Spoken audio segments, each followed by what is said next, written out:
La gracia del Señor sea con cada uno de los redimidos, una vez más en este día domingo, día del Señor, una vez más por este intermedio, por medio del video y hasta que termine la cuarentena, así estaremos. Quiero compartir con todos ustedes en el día de hoy acerca de la iglesia y su propósito, el propósito de la iglesia en esta tierra, en este mundo.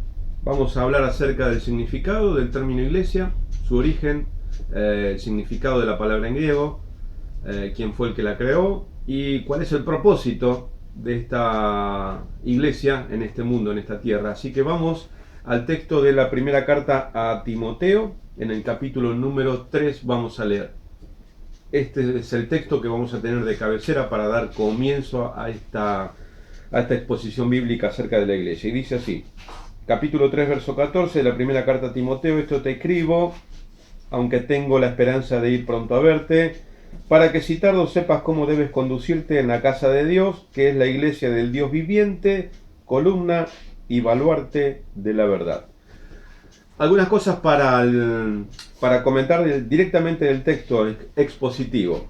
La primera carta a Timoteo es un instructivo de Pablo, del apóstol Pablo, hacia su discípulo Timoteo, que era un joven pastor de la iglesia en Éfeso por aquellos años. Y mientras Pablo tomaba la decisión y arreglaba sus asuntos, hasta que llegara a Timoteo, él le envía esta carta en primer lugar, para que si tardo, Pablo le dice, por si llego a tardar más tiempo del que está estipulado, tengas un instructivo para que sepas cómo debes conducirte en la iglesia, que es iglesia del Dios viviente, que es la casa del Dios viviente, la iglesia, columna y baluarte de la verdad. Perdón, para que si tardo sepas cómo debes conducirte en la casa del Dios viviente, que es la iglesia, columna y baluarte de la verdad. Columna es la construcción donde descansa el baluarte, o sea, la viga que nosotros conocemos como la viga. La columna y el baluarte es lo que cruza de columna a columna que sostiene el edificio. Fíjense que la connotación de la palabra iglesia es la casa del Dios viviente y es columna y baluarte de la verdad en este mundo. O sea que la iglesia tiene como propósito proclamar la verdad. Es la única verdad dada por el Señor Jesucristo a su pueblo, a su cuerpo, en este caso que es la iglesia. No solamente es la casa de Dios, sino que también es nuestro hogar del Dios viviente, así como nosotros somos también seres vivos creados por el Dios viviente. De eso se trata. Y es columna y baluarte de la verdad. Vamos entonces al encabezado de este breve bosquejo y análisis y exposición de la palabra de Dios. Tenemos que el texto que hemos utilizado, 1 Timoteo 3, 14 al 15, el tema es el propósito de la iglesia y el título que yo le coloqué, no somos del mundo. Vamos entonces al punto número 1, donde está el significado de la palabra iglesia. Es el número Strong 1577. Tenemos en verde la escritura en griego y la fonética en amarillo, como se debe leer lo que está en verde. Es eclesía. Y su denominación sería llamar fuera, esta definición, concretamente reunión popular, específicamente congregación religiosa, sinagoga judía o comunidad cristiana de miembros en la tierra o santos en cielo, o ambos. Me llama la atención que diga santos en cielo y no en los cielos, sino que dice santos en cielo o ambos términos, en la tierra y en cielo. Y esta palabra eclesía puede ser traducido asamblea, concurrencia, congregación o iglesia, que es el término mayormente utilizado por los cristianos, iglesia. Por eso no nos hacemos llamar ni centro, no nos hacemos llamar comunidad, sino que somos la iglesia. Ese es el término que fue colocado y elegido directamente por el Señor Jesucristo, lo vamos a ver en un momento. Ahora proseguimos y este término eclesía se compone de dos términos, de dos vocablos. Uno es ek, como lo vemos acá. El número de Strong es G1537, que quiere decir ek, de fuera. Es una preposición primario denotando origen, el punto de donde procede el movimiento o la acción, de lugar, tiempo, causa, literalmente o de manera figurada, directo o remoto. Y ek puede ser traducido terrenal hace muchos años, en una frase, ¿no? Insistencia, abundantemente, depender, a menudo usado en composición con el mismo sentido general, a menudo determinación. Y kaleo es la otra parte de eclesia, ek y kaleo, que es traducido clesia o clesía, que quiere decir kaleo llamar, número Strong 2564, propiamente en voz alta, pero usado en una variedad de aplicaciones directa o de otra manera. Y kaleo puede ser traducido convidado, convidar, decir, invitar, llamar, poner por nombre o sobrenombre. Es interesante la definición de kaleo, llamar. Y ek, de fuera. Hemos sido llamados afuera. ¿Sí? El llamado viene de fuera y hemos sido llamados afuera. Hay una definición en la historia con referencia a la palabra iglesia. La utilizó por primera vez el mundo griego. ¿Y en qué sentido? En el mundo griego, y creo que la mayoría de las capitales en el mundo, usted va a observar que hay una plaza donde en un lugar está la casa de gobierno del país o del lugar o del estado. Enfrente hay una plaza y en esa plaza, en un lugar tiene la Casa de la Moneda, en otro lugar está el Palacio de Justicia, en otro lugar puede estar el Congreso, si es que es un país democrático, está el banco matriz de ese estado, de la moneda, y está la intendencia o puede haber otras dependencias que dependen directamente del estado, pero siempre estaban en torno a una plaza. Esa plaza era la que se utilizaba para cuando surgía el llamado afuera de las personas que trabajaban en esa dependencia en el mundo griego. El lugar de convocatoria inmediato era la plaza. Por eso alrededor de la plaza se centraban o se situaban los poderes del Estado, de aquel gobierno, de aquel lugar, de aquella nación, lo que fuere, de aquellas dependencias, estaban en torno a la iglesia, en torno a la plaza. Entonces cuando se denominaba o se llamaba afuera, de ahí surgió el tema y el vocablo iglesia. Era un llamado afuera, salir afuera porque había anuncios que dar. Y tenían que estar todos presentes en un mismo lugar al mismo tiempo, entonces para comunicar, para que el comunicado no vaya primero a una dependencia, después a otra y haya confusión entre una cosa y la otra o de la forma de decir las palabras. Entonces, ¿qué hacían? Llamaban afuera de las dependencias de las personas que estaban trabajando porque el orden público o el Estado quería emitir un comunicado. Entonces, ¿qué hacían? Al mismo tiempo, en un mismo lugar, todos entendían y todos oían lo que se les tenía que decir. Bueno, a partir de ahí surgió el tema, el vocablo o el término iglesia, que es llamar fuera. De ahí viene el origen.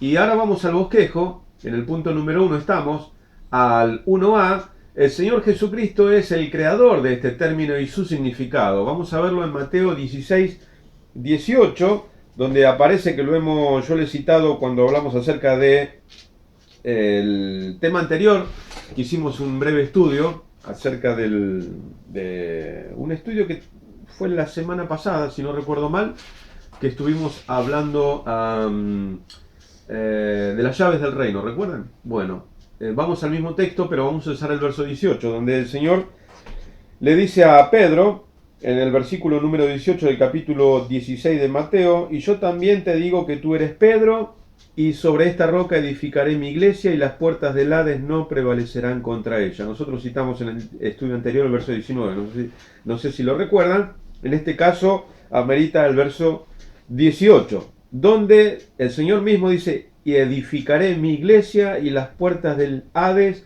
no prevalecerán contra ella. El Señor Jesucristo es el primero que utiliza este término en el Nuevo Testamento, y Él lo toma de esta definición o este uso que tenía el mundo griego.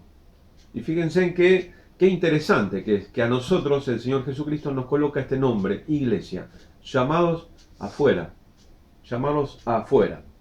Ahora bien, uno ve, la iglesia es el cuerpo de Cristo y Él es la cabeza y el gobierno de la iglesia.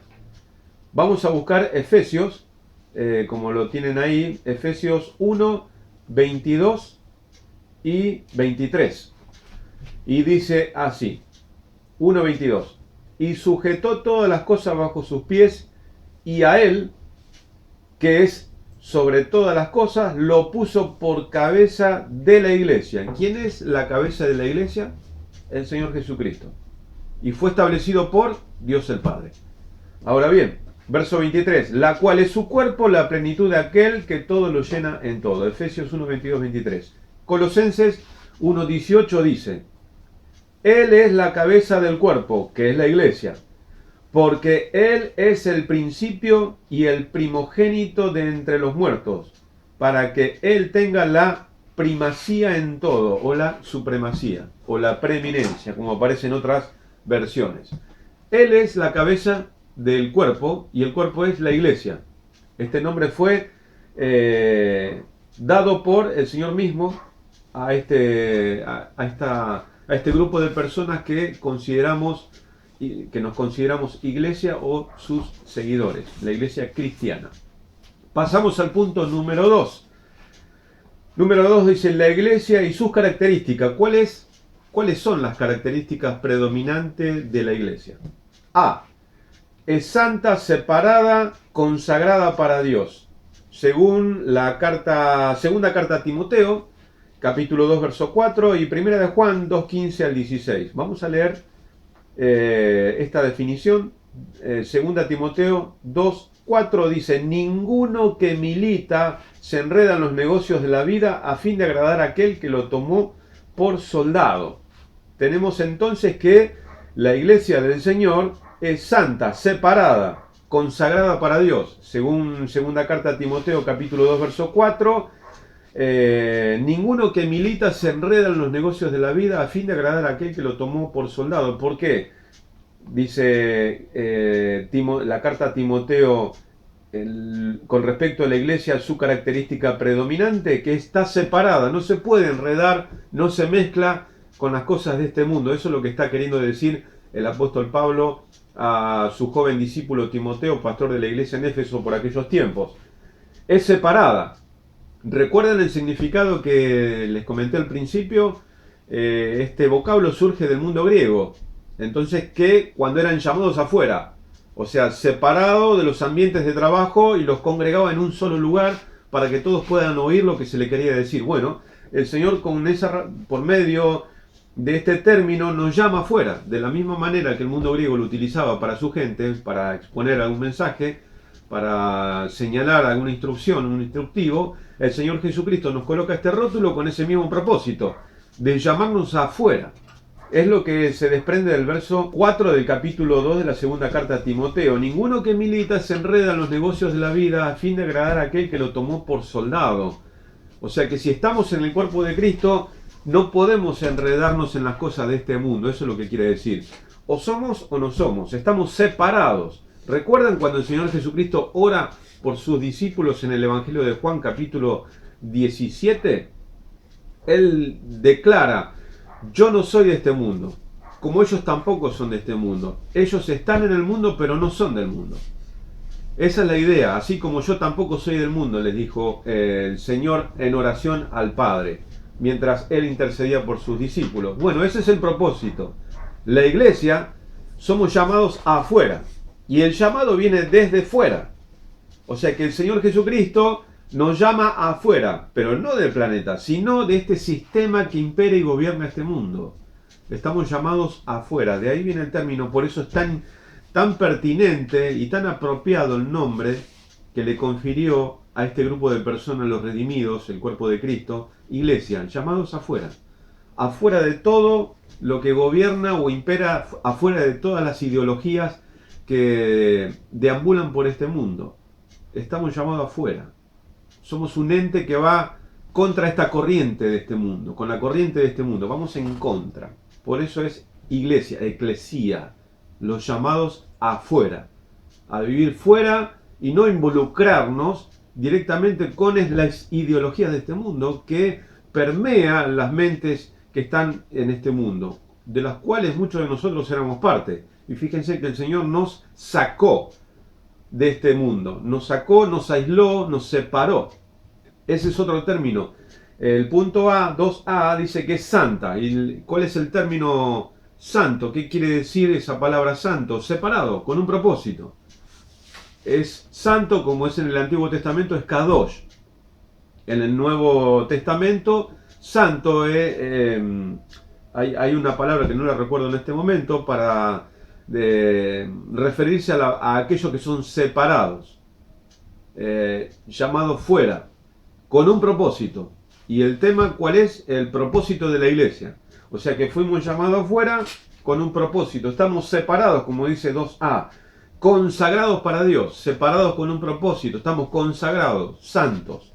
El 2B es pura por la palabra de Dios. Este grupo de personas que es la iglesia ha sido separada y ha sido purificada, es pura. Según así nos dice el Evangelio de Juan, que lo vamos a leer, capítulo 15 y versículo 3. Juan 15:3 dice, según la versión Pesita, ustedes ya están limpios por la palabra que les he hablado. Hemos recibido la palabra de Cristo y eso es lo que ha producido en nosotros separación y purificación. Estamos limpios por la palabra de Dios. Segunda Timoteo 2:15. Procura diligentemente presentarte íntegro ante Dios como obrero que no tiene de qué temer, que expone correctamente la palabra de verdad. También segunda Timoteo 2:15 de la traducción Pesita. ¿Sí? Esta es la versión en el Nuevo Testamento en arameo. Traducido al español se llamó Pesita, y fíjense qué claro que es el texto. Tenemos un texto más acerca de la palabra, que hemos sido purificados por la palabra de Dios. Segunda de Pedro 1:19.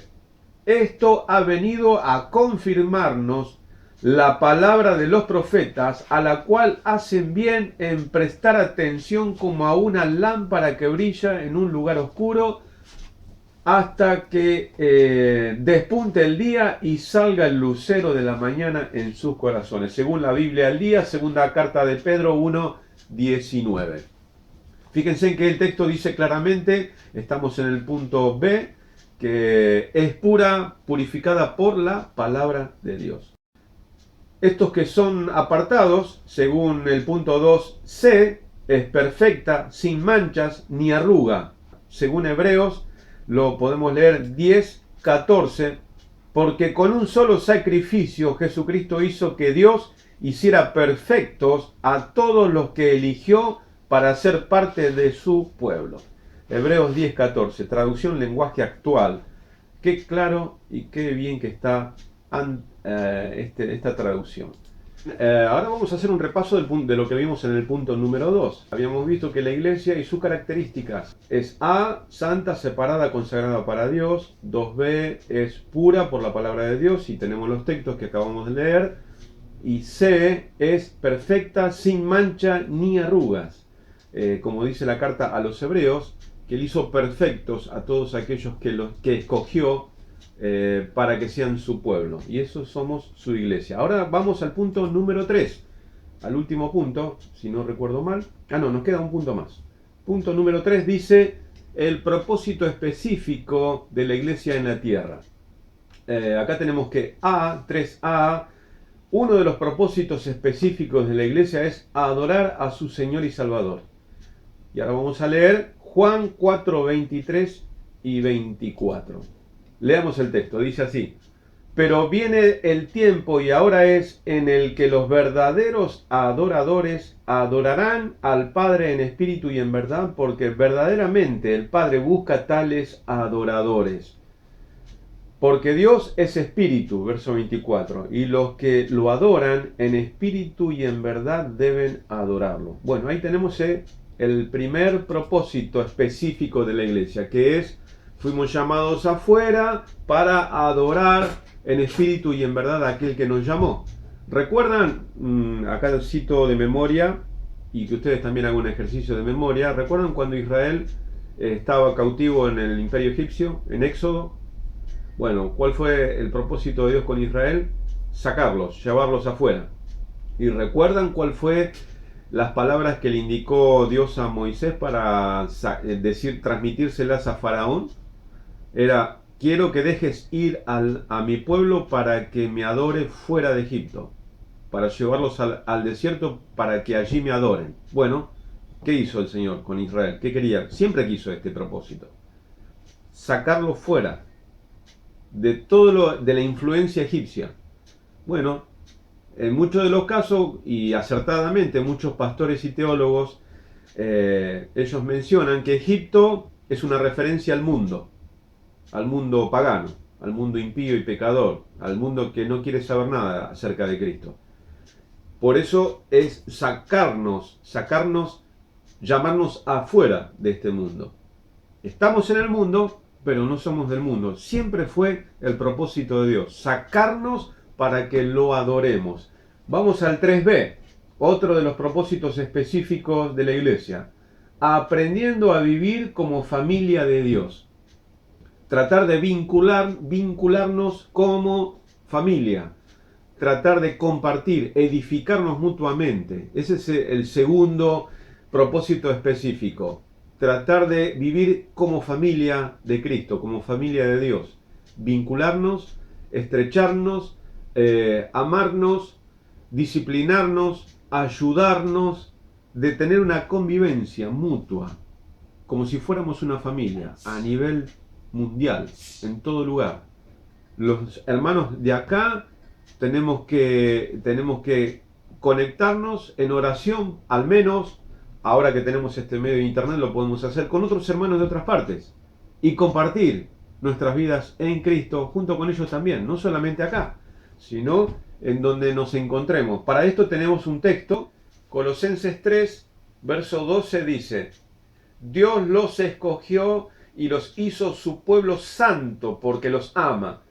Por eso vivan siempre con humildad, bondad, compasión, mansedumbre y paciencia.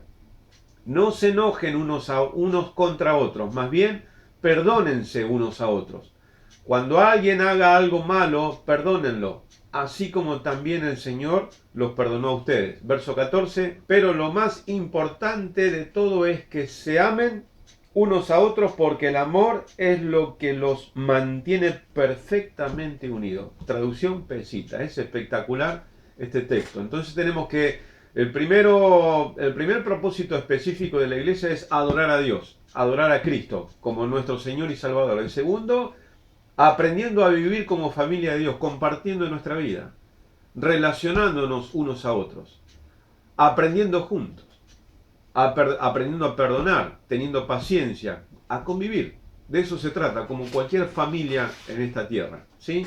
Y vamos al tercero, 3c, es proclamar al mundo el Evangelio de Cristo. Y esto sí verdaderamente es importante. Primera de Pedro 2.9, y dice: pero ustedes son una raza elegida, un reino de sacerdotes, una nación consagrada, un pueblo que Dios hizo suyo para proclamar sus maravillas, pues Él los ha llamado de las tinieblas a su luz admirable. Qué maravilloso texto, el pasaje de la Biblia.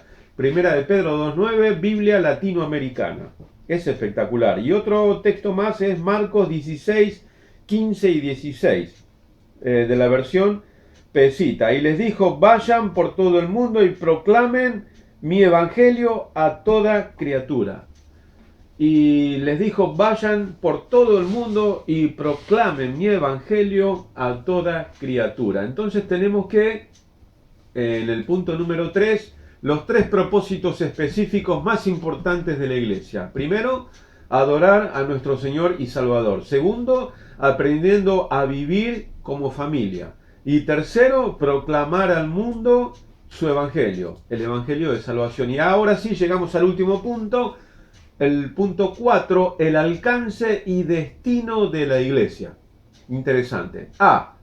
4a dice: se le ha asignado un reino eterno, según Lucas 22, 28 y 29. Vamos a Lucas 22, 28 y 29. Dice: pero vosotros sois los que habéis permanecido conmigo en mis pruebas. Yo pues os asigno un reino, como mi Padre me lo asignó a mí. Es claro, clarísimo que el Señor tiene bien en claro que Él prepara un reino para su iglesia. Esa es la meta, el alcance y el destino final de la iglesia, la meta principal. B. Será presentada a su Señor y Salvador. Y eso lo leemos en Efesios capítulo 5, versos 26 y 27. Fíjense lo que dice Efesios 5, 26. Para santificarla habiéndola purificado en el lavamiento del agua por la palabra, a fin de presentársela a sí mismo una iglesia gloriosa, que no tuviese mancha ni arruga ni cosas semejantes, sino que fuese santa y sin mancha. Perfecta. Esta es la idea. Y se la va a presentar a sí mismo. Dios presenta a sí mismo, se va a presentar a sí mismo a su iglesia. Nosotros, su cuerpo. Somos su iglesia. Fíjense. Qué interesante. Y C, adquiere facultad para juzgar a Israel. Y esto es bien interesante. Lucas 22:30. En mi reino ustedes comerán y beberán en mi mesa. Se sentarán en tronos y juzgarán a las 12 tribus de Israel. Esta palabra juzgar aparece en el diccionario hebreo de palabras hebreas y griegas. En juzgar o juzgarán aparece la palabra crino, que es una definición bien interesante, que tiene que ver con juzgar, establecer un juicio, inclusive para condena, ¿sí? Absuelto o condena. Esa es la etimología de la palabra juzgar o juicio. Y el Señor dice, Él que va y prometió que la iglesia se va a sentar en tronos y va a adquirir facultad para juzgar. Y hoy en este mundo la iglesia tiene la facultad para juzgar. En el Nuevo Testamento el apóstol Pablo enseña que la iglesia tiene propiedades para establecer su juicio, su propio juicio, conforme al Evangelio. Nosotros tenemos la facultad por medio de la palabra de Dios de poder juzgar qué es lo que agrada a Dios y qué es lo que no agrada a Dios. Qué es lo que está bien y qué es lo que no está bien. La iglesia ha adquirido esa facultad porque estamos en la verdad. Y en el Nuevo Testamento, todo el Nuevo Testamento enseña que la iglesia es columna y baluarte de la verdad. Es nuestro texto de cabecera según lo que leímos en la primera carta a Timoteo, que lo podemos volver a leer como final para que nos quede claro qué característica predominante tiene la iglesia, cuál es el propósito. Y es muy interesante el texto que nos anima a enfatizar y a estudiarlo. Primera Timoteo 3, 14 y 15 dice: esto te escribo, le dice Pablo a Timoteo, aunque tengo la esperanza de ir pronto a verte. Él anhelaba y esperaba ir a ver a Timoteo por última vez antes de que él sea ejecutado, sacrificado. Verso 15: para que si tardo sepas cómo debes conducirte en la casa de Dios, que es la iglesia del Dios viviente, columna y baluarte de la verdad. Reina Valera 1960. Para terminar y concluir con este breve mensaje del día de hoy, Día del Señor, como iglesia, me llama mucho la atención y me deja expectante y meditando en el texto de Pablo a Timoteo, que hoy que es nuestro texto crítico de análisis. Dice Pablo que si él tarda en llegar a ver a Timoteo o a encontrarse con él, le da una serie de instructivos en la carta a Timoteo para que él pudiera saber cómo debe conducirse en la iglesia entre tanto que él llegara a esa reunión, a poder verlo. Yo creo que termino con este análisis final. Yo creo que nosotros hoy tenemos que aprender cómo conducirnos en la iglesia del Dios viviente, que es columna y baluarte de la verdad. Somos la columna y el baluarte en este mundo, que somos portadores de la verdad, que es la palabra de Dios, el Evangelio eterno, el Evangelio de Jesucristo, que es el medio por el cual Dios llama. ¿Recuerdan el estudio que vimos anteriormente? Que nos ha dado la llave para abrir la puerta, para que porque esa llave es el Evangelio que abre la puerta a la salvación, a todos aquellos que Dios ha de salvar por medio de su Evangelio. Y escogió la locura de la predicación. Fíjense en que vimos que en los propósitos específicos de la iglesia, primero es adorar al Señor en espíritu y en verdad. Segundo es aprender a vivir y compartir en familia, como la familia de Dios que somos. que somos el cuerpo, la iglesia. Aprender a respetarnos, aprender a perdonarnos, a compartir la palabra de Dios, animarnos unos a otros. Eso va a hacer que nuestra paciencia, la longanimidad, la perseverancia, eso se vea ejercitado en nosotros. Y el tercero es proclamar el Evangelio de salvación al mundo. Al mundo empezando por el más próximo que tenemos, nuestros amigos, nuestros vecinos, nuestros compañeros de trabajo. Es interesante. Yo quiero que nos vayamos y en el día de hoy pensemos y meditemos acerca del propósito de la iglesia. Y que podamos día a día recordar para qué estamos en este mundo. Fuimos separados, llamados afuera de toda ideología. No debemos permitir que las filosofías de este mundo invadan nuestro corazón, nuestras vidas, sino que la iglesia, como columna y baluarte de la verdad, se disemine con su predicación del Evangelio del Reino del Señor Jesucristo por todo este mundo y en cada persona. Ese es el propósito de la iglesia en este mundo.